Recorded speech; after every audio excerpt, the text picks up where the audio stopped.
I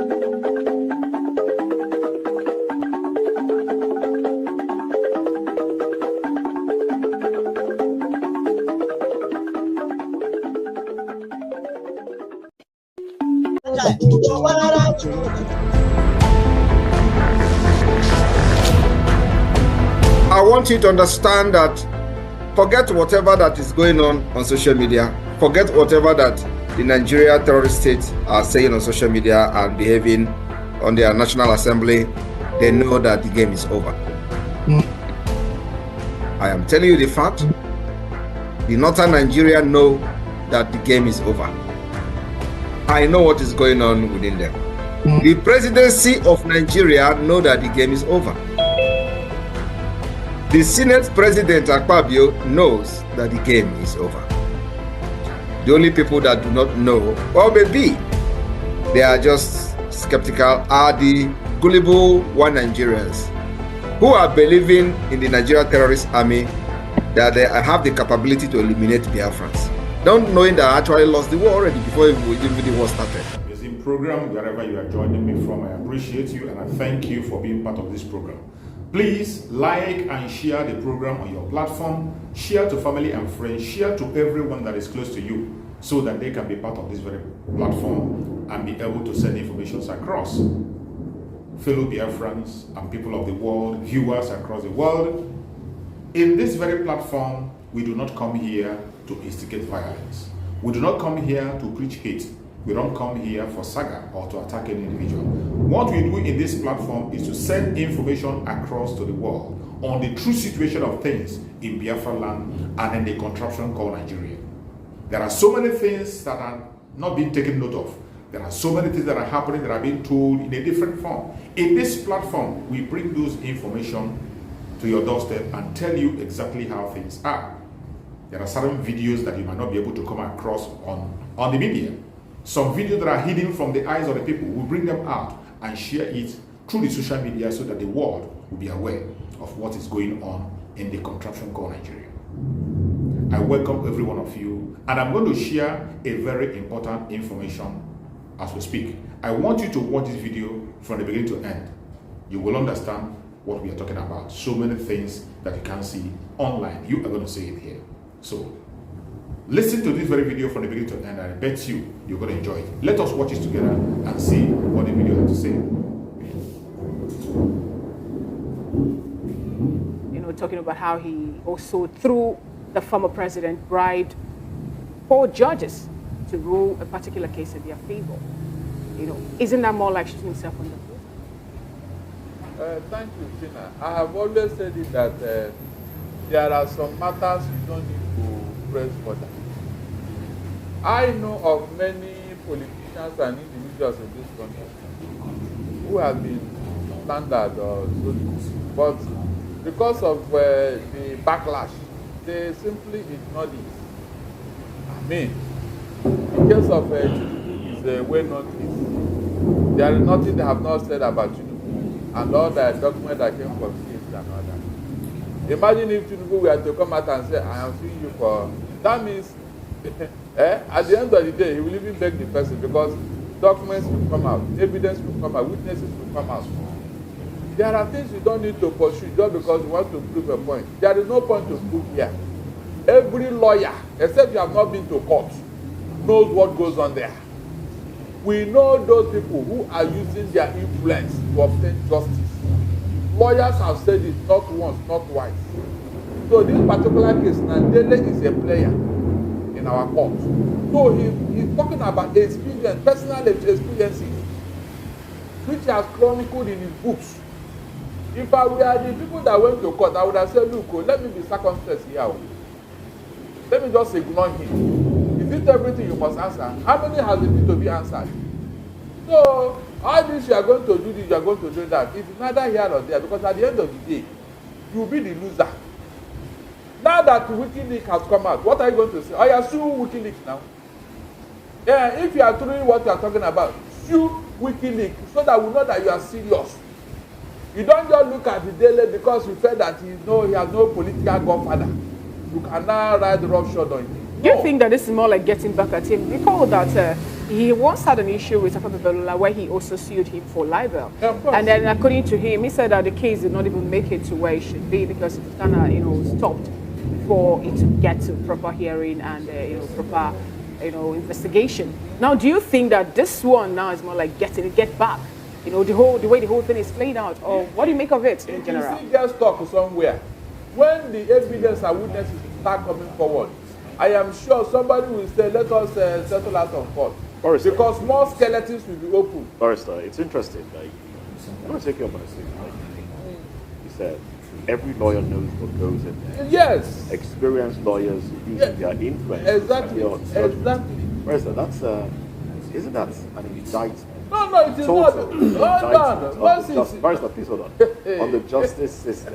Now, and this doesn't that make this look like a case between Dele, Wafarotimi, and lawyers in general? And the judiciary. He said Nigerian criminal justice system is not about Afe Babalola. It's not. It's about the judicial system in Nigeria. Go and check what the last two CJN said before they left office. Go and read what they said about their during their valedictory speech. Go and listen to what Justice Alta Ogia said. Alta. All this is in the public domain. So what is anybody talking here? But if that be the case, what do you think? Do you think he will get justice now because that's Mr. Yes. You think he will get justice because if he's fighting the system, how then will the same system give him justice? Why not? One single journalist called Anas brought down an entire Ghana judiciary, and it prompted the cleaning up of Ghana judiciary. Is it not on record? So what is wrong if somebody? But that's Ghana. We're talking Nigeria. Oh really? So yes. Nigeria is now known for infamy. We can never I'm asking you. You are the barrister. That's what I'm telling you. That we need it. That's your field. Moses, you don't know what.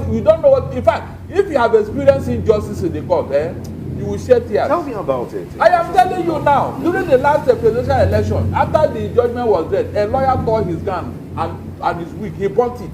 A lawyer. He came out because of what transpired. The judges said that the document they brought for sale came late. They didn't say that it's not proper or that it's not valid. Though. They said it came late. And because it came late, you now said, okay, let us move on. You now replace coming late with injustice. Is that what you are talking about here? If the justice system is up for the highest bidder, shouldn't we change the slogan that the judiciary no longer the hope of the common man? Shouldn't we change it? It is you and I that made it so because we are sleeping on our rights. No, you are the barrister. You No. It is the society. All of us, we slept on our rights.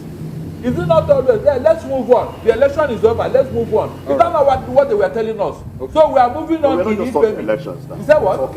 We are not just talking elections. We are talking of the same thing. The judiciary, who is supposed to uphold justice. All right. Justice. Are you aware that the lawyer that presided and handled the James Ibori's case in UK was jailed with the post James Ibori? Is that not on record? He wanted to compromise the UK judiciary. They jailed him with his clients. Okay. Can it happen here? But Barrister Agommo, thanks very much. Let's bring to that end. Conversation is very complex, at least for all of us know what happened out. But Moses asked a question about the judiciary being the last hope. I want to base my question. Now, in the course of this altercation, it's been much more like it's no longer an altercation because someone has been sent to court, was remanded, brought to court in handcuffs, for a simple case of defamation. Now, in the course of all this, we had Yoruba elders appeal to Afe Babalola to please kindly release Dele Faro.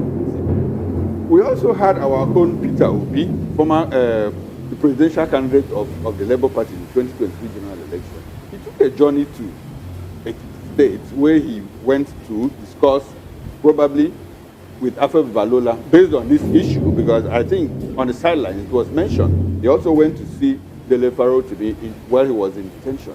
And if you put all of this together, should we be begging Afe Babalola to release Dele Faro to Is it the one holding him or is it the magistrate? So in the light of this, how do you now, can you walk us through what the judiciary has become? Is this a tool in the hands of few people, or is it still the last hope of the common man? I'll take it from where you start. Last hope of the common man. Who is the common man?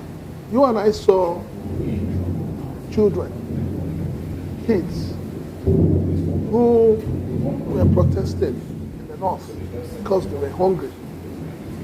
And we saw what the justice system did to them. We saw how they were treated by the Nigerian police. We saw how they were started by giving them a bail condition of 10 million.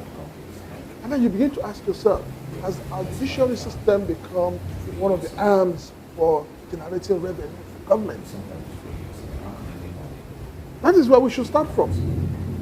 If you're looking at kids who have not fed over some time, who are hungry, and you're asking them to pay 10 million naira bail, what kind of justice system is that? Whether we like it or not, the Nigerian justice system has been immersed in a lot of controversy when it comes to corruption. You know, was it not last year the NBS released a report that the judicial system got the most bribe in the history of this country? Now, Prince, hold your line of thought. My question is this: are we not the ones aiding this thing by elders, Yoruba elders, asking Afe Babalula to please release daily family? Okay, when you use that word, please, I personally don't believe in that. I will tell you this for free.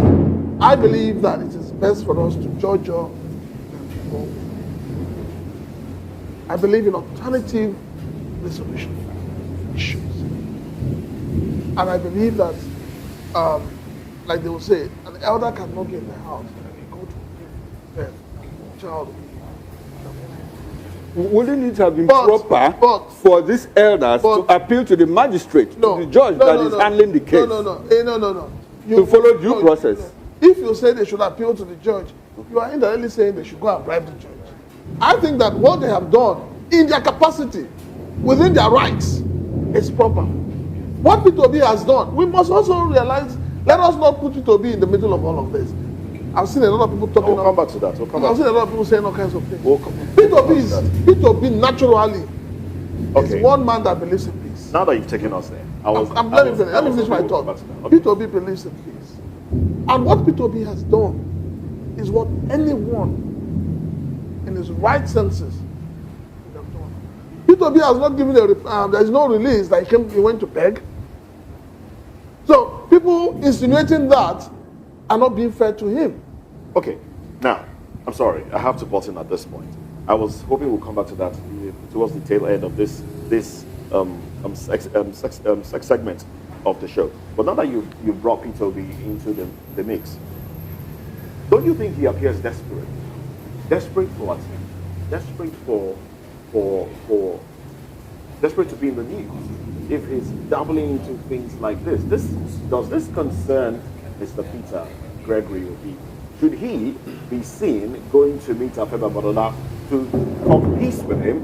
Should he be seen going to meet Dele yes, to talk peace with him? Is he trying to influence the judgment in any way? Does he look desperate in all of this? When you said desperate, I don't get desperate for attention. I said no. If you followed P2B since after 2023 election, he has not stopped. It's a moving train. He has continued with what he's known for. That is one. Showing love, reaching out. I'm not and taking positions. I'm taking positions when he needs to take position. I'm not privy to any information of Peter Obi visiting Nnamdi Kanu in detention. I'm not privy to it. You see, let me be very honest. I'm bringing this into it. Let me be very honest with you. We need to understand this thin line between what is going on with Dele and Nnamdi Kanu. See, let me tell you, the moment you get involved with Nnamdi Kanu, you are already labeled as an IPOB. So he's afraid of being labeled. No. It's not, no. Like I keep telling you, Biafra is an ideology. It depends on who is leading or who is carrying that ideology out at that time. In Nigeria, you and I know that Nigeria is the only country that has proscribed IPOB. And they have tagged IPOB as a terrorist group. Nobody would want to die with a terrorist group. Nobody would want to be stained or to be referred to as a terrorist. Or you also mean nobody would want to associate with that ideology? No. Well, then let us leave the ideology out of the people promoting it. But we are also. But you see, the thing is, Peter Obi himself has, Peter Obi has spoken. But we've also said Peter Obi is not supporting the violence. Peter Obi has spoken against. Why hasn't he gone to visit him? So maybe you and I know what happened to people who had tried going before to visit Peter. I mean, to visit them. You know how they were embarrassed. Even the lawyers sometimes don't get access to him. So why do you think that Peter Obi is a politician and a public figure will be given more access? Now, if you're looking at Dele's case, let us also come to reality. We need to, the Nigerian police, as a matter of fact, need to tell us at what point do they handcuff somebody? We need to know. We cannot run a banana republic. Conversation. It would be nice if we have on our screen the video that trended on social media. There was a juxtaposition of Billy Authority. I wonder why I think it's that where him in handcuffs and walking freely. So we need to know the kind of justice system we have. Let's have juxtaposed pictures. Moses, on the screen. Is it that the police do not understand at what point there's a criminal and at what point one is not a criminal? We need to know these things. So you think that personal interest is playing out in this? It is. No, it has played out. All right, now the question is this. Nigerians, or some people are also organizing a protest to this effect. Some Nigerians have come up to say we have to protest the height of injustice that Nigerians are facing just because they want to talk and all that. And they scheduled a time for this protest. They say it's going to be in Abuja, in Lagos, in Ekiti, and other places. What do you think will happen if this protest is to hold sway? And then isn't it more like laughable for... Thank you so much for watching the program. I appreciate you for your patience to watch from beginning to end. I hope you have learned a lot from this very program that I just played, this video. Please like and share the video. Share to all platforms. After sharing the video, now you can go to the comment section and put down your comments. Whatever suggestions, contributions you have to make, what do you think about the video I just played? Go to the comment section and put your comment. I will go to the comment section and I bet you I am learning a lot from there and you can equally learn from there. Let us share our experience on that comment section. Thank you so much and stay blessed. Don't forget to share and we continue to bless you as you share. Biafra government, peace, progress, unity and equity. We move airborne.